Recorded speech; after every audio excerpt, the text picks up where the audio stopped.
Olá pessoal, tudo bem? Estamos aqui hoje então para a gente estudar sobre o chikungunya. E olha, o que eu fiz? Eu peguei o manual, né, o protocolo clínico e diretriz terapêutica do Ministério da Saúde mais recente que tem sobre chikungunya. Então tudo que nós vamos falar aqui hoje será tudo de mais novo que existe a nível de Ministério da Saúde para o protocolo clínico e diretriz terapêutica do vírus chikungunya no organismo, tá? Mas eu vou fazer uma breve explanação com resumo geral do que eu irei falar com vocês hoje. Nós vamos estudar sobre o vírus chikungunya, a fisiopatologia dele no organismo, tá? As fases dessa doença viral pelo chikungunya, as complicações também, certo? E eu acho muito importante a gente começar a aula lembrando que o vírus chikungunya, ele é transmitido pelo mesmo mosquito, né, Aedes aegypti, que transmite a dengue e zika vírus, tá? Nós temos uma aula aqui comigo no ENF-Concursos em que eu comparei as três doenças através de um quadrinho. Eu comparei dengue, zika e chikungunya. Mas hoje nós vamos essencialmente falar de chikungunya, tá? Então, o chikungunya, né, o vírus chikungunya, ele tem uma característica que é dele, própria dele, que diferencia ele de dengue e zika. Que característica é essa? A ênfase da doença, os sinais e sintomas mais característicos desse vírus são as dores articulares, as complicações articulares e as sequelas que esse vírus deixa no organismo, principalmente as sequelas articulares, tá? Então, já a dengue não tem sequela articular nem zika como tem o chikungunya, certo? Dengue tem sim as suas complicações, né, hemorrágicas, hipovolêmicas, certo? Zika tem suas complicações principalmente na formação do feto com microcefalia, entre outros sinais e sintomas, mas chikungunya, ele tem essa evolução para uma forma crônica, que zika e dengue não tem. Certo? Então, e vou falar mais, tá? Por exemplo, 70% das pessoas que são contaminadas com chikungunya desenvolvem a doença, certo? Não fica na forma assintomática e depois melhora, né? E nem sabe que teve. Isso é muito raro no chikungunya, né? Geralmente as pessoas desenvolvem a doença mesmo, certo? E 50% com complicações. Então, chikungunya é uma infecção viral que deve ser diagnosticada a tempo e tratada a tempo de evitar as sequelas que nós veremos aqui, certo? Então, essa é a principal característica do chikungunya. Outra característica que a torna bem diferente do zika vírus, por exemplo, é que no zika vírus as gestantes, né, vão ter comprometimento com a evolução de seus fetos. Eles vão nascer com microcefalia. Chikungunya não tem, é muito raro haver uma contaminação transplacentária, ou seja, pela placenta. A contaminação do chikungunya é durante o momento do parto, certo? Semelhante a HIV, que a contaminação é predominante durante o nascimento, ok? No caso das gestantes para o filho, que a gente chama de infecção vertical, contaminação vertical, tá? O chikungunya também, ele não muito raro, certo? O vírus chikungunya infectar um feto em formação. A contaminação de mãe para filho se dá no momento do nascimento. Mas aí tem um porém. Quando esse recém-nascido nasce já contaminado com chikungunya, certo? Pelo canal de parto, enfim, trocas, né? Contato com sangue materno durante o processo de parto, nascimento, esse feto pode ter consequências, feto não, perdão, porque ele já nasceu, né? Esse recém-nascido pode ter consequências graves, que nós veremos tudo isso aqui. Então, quando a gente compara Zika vírus com chikungunya, a gente tem sempre que lembrar que no Zika vírus o comprometimento é embrionário. No chikungunya não, o vírus não infecta o feto, ele infecta o que? Esse produto de gestação, esse bebê, durante o nascimento. Então, são características bem distintas e diferentes, tá? Então, é isso. Eu só dei um geralzão para a gente entrar agora nas especificidades do chikungunya, que são bastantes, né? E pelo que a gente vai ver entre dengue, zika vírus e chikungunya, morte por fase aguda está no Zika vírus. Perdão, está na dengue, tá? Já evolução para cronificação e sequelas crônicas mais graves estarão no chikungunya. Já um comprometimento fetal mais grave a nível de desenvolvimento embrionário será no Zika. Então, quando a gente vai estudar as 3 doenças, a gente percebe que cada uma tem uma característica peculiar, tá? Olha, a dengue evolui para formas hemorrágicas com hipovolemias na fase aguda.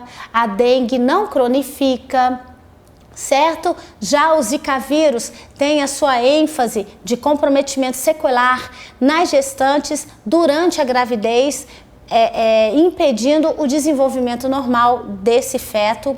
Já o chikungunya, geralmente as pessoas evoluem da fase aguda para subclínica e crônica, né?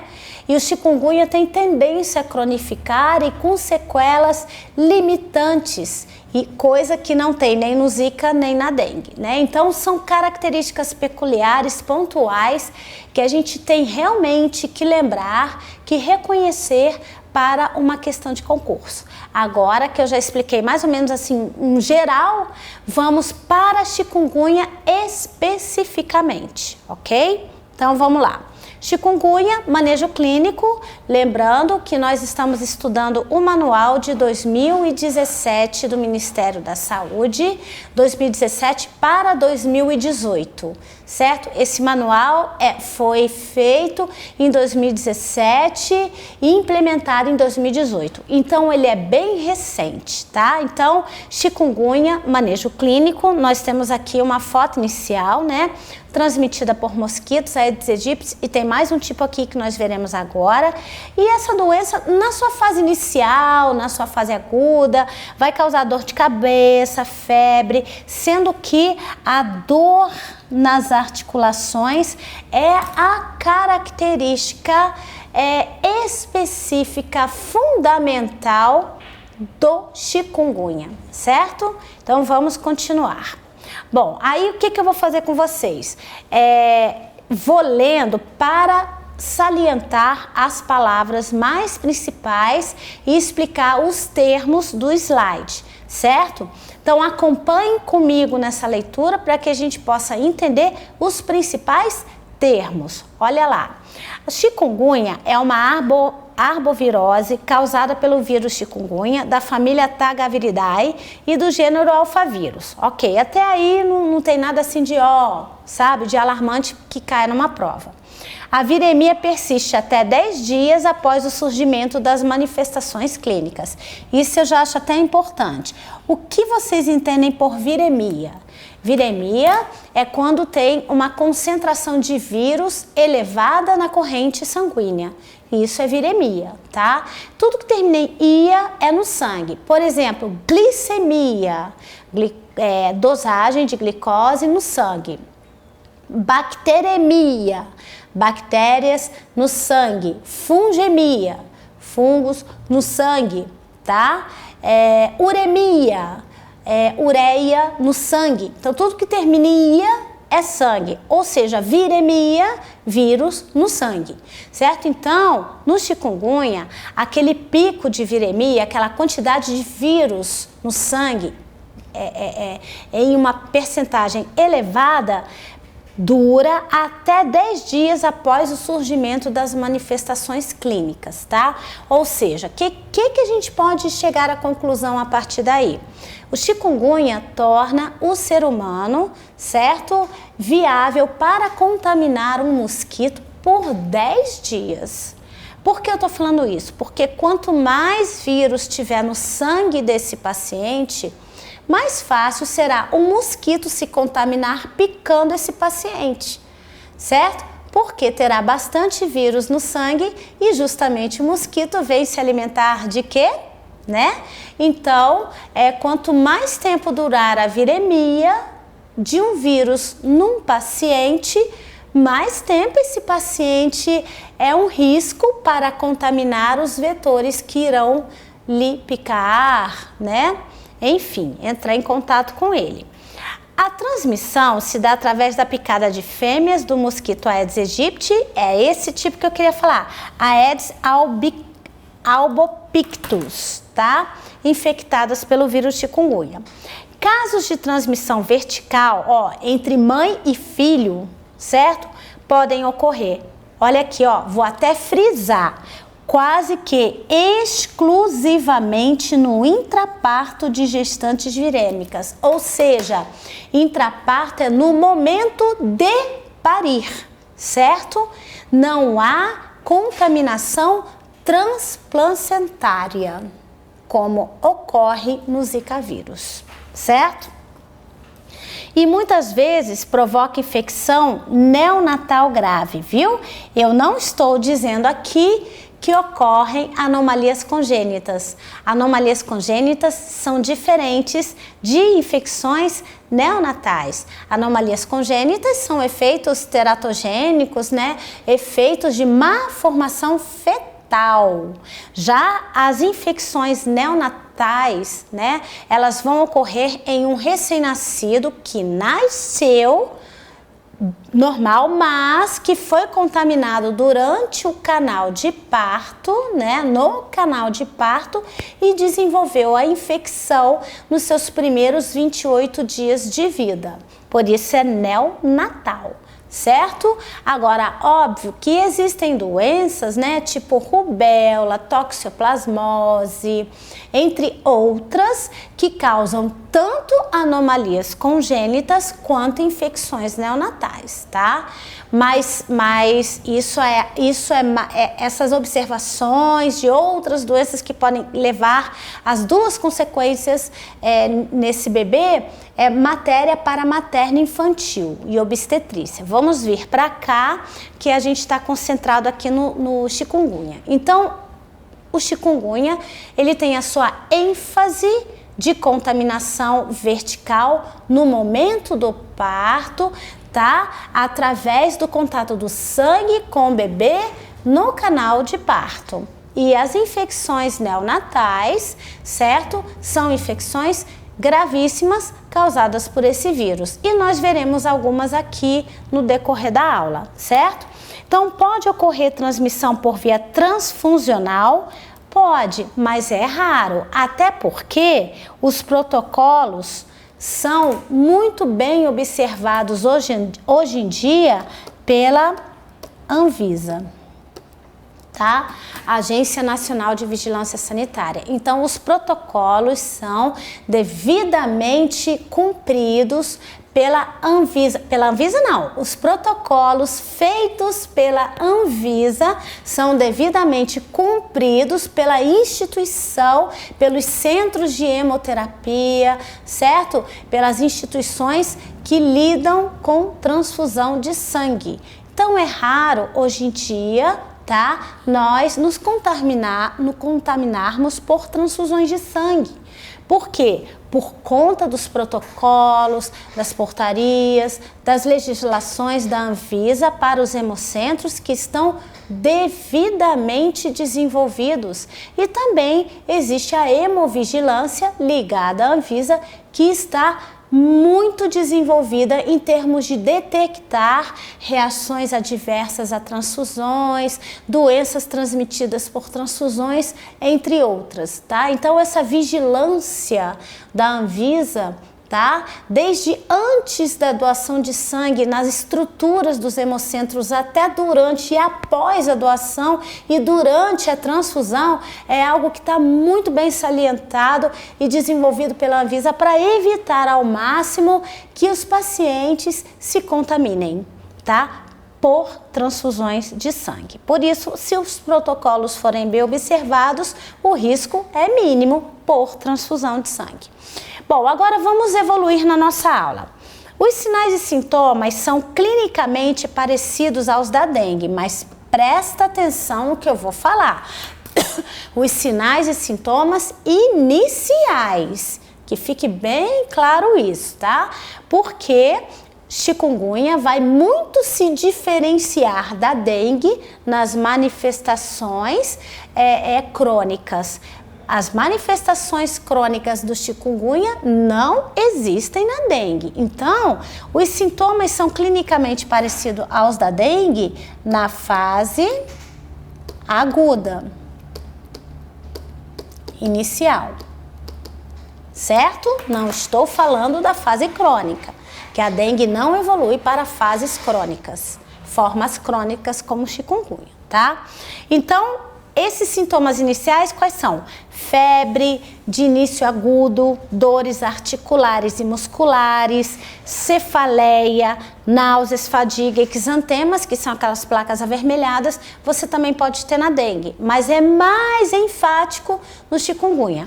Com relação às dores articulares, vírus dengue também causa dores articulares na fase aguda, sim, mas as dores articulares da dengue não correm o risco de se cronificarem, de se tornar lesões sequeladas, lesões sequelares, né?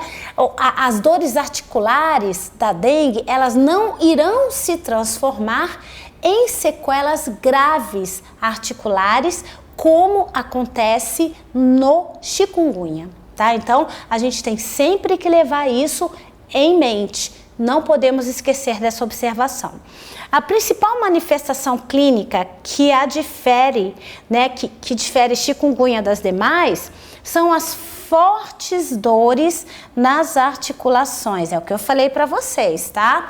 As articulações, elas são afetadas de forma muito enfática no chikungunya, mais enfática do que dengue e zika, que muitas vezes podem estar acompanhadas de edemas articulares, tá? Porque o chikungunya, ele tem tanta afinidade pelas áreas articulares do nosso organismo, que os processos inflamatórios gerados pelo chikungunya nas articulações são tão intensos que podem provocar, certo?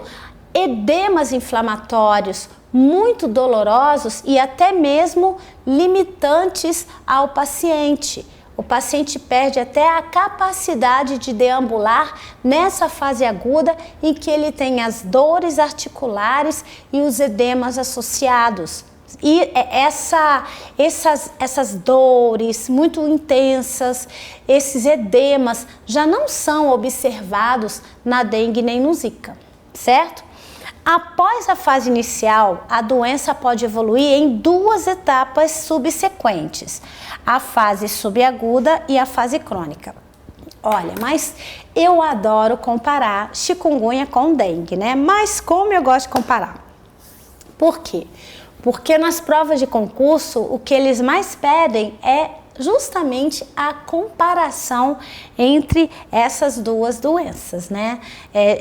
Ou eles comparam dengue com zika ou dengue com chikungunya, certo? Mas a dengue é sempre o referencial para ser comparado com zika e chikungunya nas provas, tá? Então vamos comparar aqui também para isso ficar bem reforçado para nós. Olha que coisa interessante. Quando eu falo de dengue, vou até fazer aqui uma comparaçãozinha bem breve aqui para a gente, né, não perder tempo e poder progredir com a matéria. Então eu tenho aqui dengue, certo? De um lado, e do outro eu vou ter o chikungunya, tá? ok? Bom, na dengue, o período agudo, a fase aguda, ela dura de 3 a 5, 7 dias no máximo, estourando, mas geralmente a fase é de 3 a 5, é o padrão da fase aguda da dengue, que tem aquela febre alta de 40 graus Celsius, estou falando na dengue, né? Febre de 40 graus Celsius, né? As dores articulares, certo? Aquela fraqueza, enfim, todos aqueles sintomas de viremia. Mas depois de 3 a 5 dias, você tem a diminuição da febre de 40 graus, que a gente vai chamar de defervescência. É quando aquele febrão da dengue, pum, despenca e a temperatura começa a cair. Então, depois de 3 a 5 dias na dengue, quando o paciente entra em defervescência, ele tem 2 caminhos a seguir, quando a febre abaixa. Ou ele entra em convalescência, ou ele evolui para a forma hemorrágica, tá? Mas ele não evolui para a forma crônica. Então, depois de 3 a 5 dias de febrão, né, lá nos seus 39, 40 graus Celsius, o paciente com dengue tem 2 caminhos a seguir quando essa febre, pum, cai, despenca, abaixa.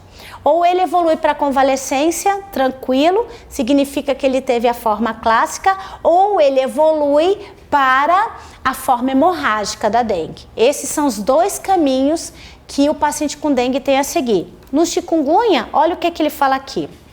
No chikungunya, após a fase inicial, né, após a fase aguda, que não dura somente 3 a 5, mas pode durar até 10 dias, ele pode evoluir para as formas subaguda e crônica. Pode inclusive evoluir para as duas, né? Ele vai evoluindo para a subaguda e a subaguda evolui para a crônica. Ou seja, já são diferenças entre dengue e chikungunya, viu aí? Bom, a chikungunya tem caráter epidêmico com elevada taxa, olha aqui, ó, elevada taxa de morbidade. Não é para confundir com mortalidade, tá? Mortalidade, como disse, o paciente evolui para óbito, né? Mortalidade é um estado de doença. Não significa que ele vai morrer. Ele está doente, ele pode melhorar, tá? Ou ele pode piorar. Depende do grau de letalidade dessa doença. Mas vamos voltar para cá. Chikungunya tem um caráter epidêmico com elevada taxa de morbidade. O que eu quero dizer com essa frase? Com essa frase eu quero dizer que 70 a 80% dos pacientes que se contaminam com chikungunya evoluem para a forma aguda da doença, certo? Muito pouco pode ser contaminado pelo vírus e ficar assintomáticos. Muito pouco fica assintomático.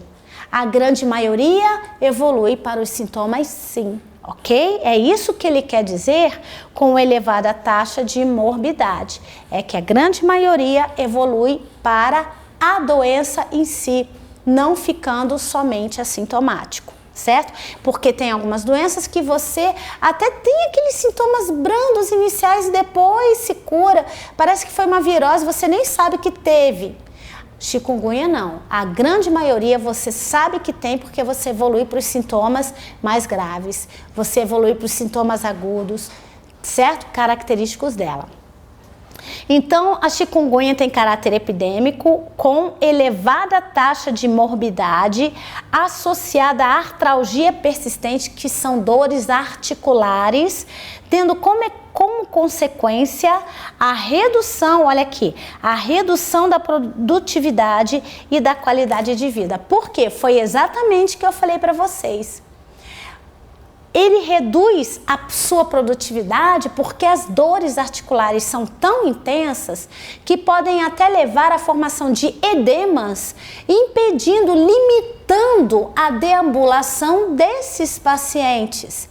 limitando a independência deles. E obviamente que a qualidade de vida vai cair, porque se eles evoluírem para sequelas, conforme nós veremos no decorrer da aula, as sequelas, o nome já diz, né?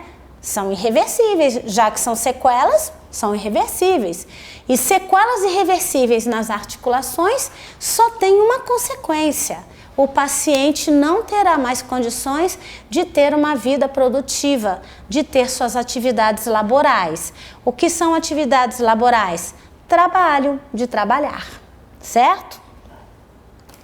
Espectro clínico. Vamos agora para as características, né, fisiopatológicas desse vírus no organismo. O período de incubação intrínseco, ou seja, aquele que é dentro do nosso organismo, tá? O período de incubação intrínseco no ser humano é em torno de 3 a 7 dias. Incubação é que ele fica assintomático para depois cair dentro dos sintomas, certo? Podendo variar de 1 a 2 dias. O extrínseco é o período de incubação no mosquito, certo? Que ocorre no vetor, dura em média 10 dias. Professora, não entendi. O que é período de incubação no mosquito? É o seguinte: o mosquito picou você, tá? Tá lá, o mosquito te picou, tá? Ele, o que ele fez? Ele inoculou o seu sangue, né? E aí, o vírus chikungunya dentro desse mosquito, ele tem uns dias para ele se multiplicar e para ele tornar esse mosquito infectante, certo? Então, dentro do mosquito, o vírus leva até mais ou menos, deixa eu ver aqui, no ser humano pode variar até 10 dias e geralmente inicia-se 2 dias, tá? Peraí, o extrínseco que ocorre no vetor, isso, extrínseco é o período de incubação no vetor. O mosquito depois, o vírus, depois que entra no mosquito, ele tem mais ou menos uns 10 dias para ele se multiplicar e tornar esse mosquito infectante, tá? Então, digamos que o mosquito picou você e venha me picar daqui a 2 dias. Ainda não deu tempo dos vírus nesse mosquito se desenvolverem para ele me picar e me contaminar. Esse mosquito só será infectante daqui a 10 dias. Aí sim ele vai picar as pessoas e vai transmitir o vírus daqui a 10 dias. Entenderam? Ponto. Que mais? A maioria dos indivíduos infectados pelo chikungunya desenvolve sintomas. Alguns estudos mostram que até 70% apresentam infecção sintomática. Ou seja, somente 30% ou menos ficam assintomáticos e evoluem para a cura. Geralmente, chikungunya faz a pessoa cair doente de fato. Por isso que ele tem um alto índice de morbidade, certo? Então é isso aí. Esses valores são altos e significativos quando comparado às demais arboviroses. A própria dengue, a pessoa pode se tornar assintomática, tá? Ou ter sintomas leves, evoluir para a convalescência sem nem saber que teve dengue, certo? Zika vírus, a mesma coisa, mas chikungunya não. A grande maioria evolui para a doença propriamente dito. Então, dessa forma, o número de pacientes que necessitarão de atendimento será elevado, tá? O número de pacientes que necessitarão de pacientes será elevado, gerando uma sobrecarga nos serviços de saúde. Isso aqui tem um impacto, vou falar para vocês, um impacto na saúde pública. Por que esse último parágrafo tem impacto na saúde pública? Vamos lá. Agora eu faço perguntas de questões mesmo de raciocínio. Vai que cai uma prova, vai que vocês venham a fazer uma prova com uma questão discursiva, né? Disserte sobre o impacto social do vírus chikungunya, né? Em caso de uma epidemia. O que vocês iriam escrever? Que ideias vocês teriam para colocar no papel? Bom, a ideia central dessa pergunta que eu acabei de fazer ela é a seguinte: como chikungunya leva a maior parte dos casos, tá? A infecção, ou seja, grande parte das pessoas que são contaminadas pelo chikungunya, com certeza ficarão doentes, certo? O que acontece? Se nós tivermos uma infecção de chikungunya, uma epidemia de chikungunya no Brasil, pergunto a vocês, será que o Sistema Único de Saúde teria hospitais com leitos suficientes para tratar milhares de pessoas que certamente ficariam doentes com o vírus chikungunya? Será que nós temos tantos leitos assim disponíveis para tantas pessoas adoecidas em uma epidemia de chikungunya? Já que o risco de adoecer é mais de 70%? Então, pergunto a vocês, não teríamos. Por isso, o impacto de uma epidemia de chikungunya na saúde pública e na sociedade é grande, certo? Viu como é que é interessante raciocinar em cima disso? Vamos dar um intervalo e voltar daqui a pouco. Essa aula termina agora para você que está assistindo ela gratuitamente, mas ela continua dentro da área do aluno, lá no módulo de aulas ao vivo, para que você que é aluno do curso completo de enfermagem para concurso. Se você ainda não é aluno do curso completo de enfermagem para concurso, deixa eu falar para você um pouquinho do que é hoje um dos melhores e mais interativos cursos de enfermagem para concurso online do Brasil. O curso completo do EnfConcurso, ele traz para você toda a teoria gravada em mais de 900 videoaulas. E nós temos esse diferencial que você viu aqui agora, que são aulas ao vivo diárias com os nossos professores, onde você pode interagir com os outros alunos e pode enviar as suas dúvidas que o professor vai responder lá dentro da aula fechada para os alunos do curso. Você tem também acesso às aulas em áudio que você pode baixar, colocar no seu celular, enquanto você faz coisas do seu dia a dia, como ir ao trabalho, você pode revisar essas aulas ouvindo o áudio, enquanto você arruma a casa, enquanto você está na academia, fazendo outras coisas. Você tem também acesso a 110 aulas em PDF, com teoria e exercícios para você poder se desenvolver e tem acesso a mais de 1.200 questões comentadas, seja nos nossos checklists, seja nos nossos cadernos de questões comentadas.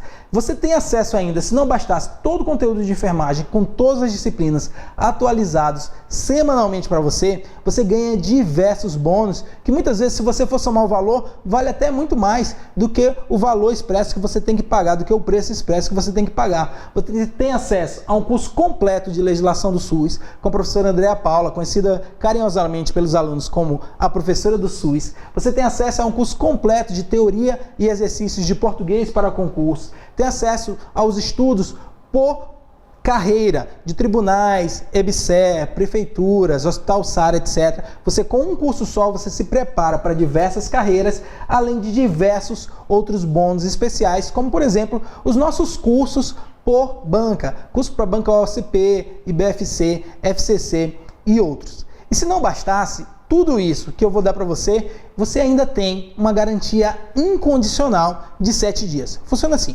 você compra o curso e você tem 7 dias para dizer se você quer ficar com o curso ou não. Ninguém anuncia isso para você na internet, porque às vezes não confia no curso que tem, mas nós confiamos tanto, estamos tão certos que você vai gostar e queremos tanto contribuir com a sua aprovação, que você pode comprar o curso. E se por qualquer motivo, e nem precisa ficar o motivo, nós não vamos ficar tentando te convencer a ficar se você não gostar. Se por qualquer motivo você não gostar do curso, você manda um e-mail para nós e nós devolvemos 100% do seu dinheiro. Se você está preparado, se você quer ser aprovado com a estrutura mais interativa de concurso de enfermagem do Brasil, clica no botão aqui na descrição desse vídeo e se inscreve no EnfConcurso, sua melhor preparação em concurso de enfermagem. Um abraço, até mais!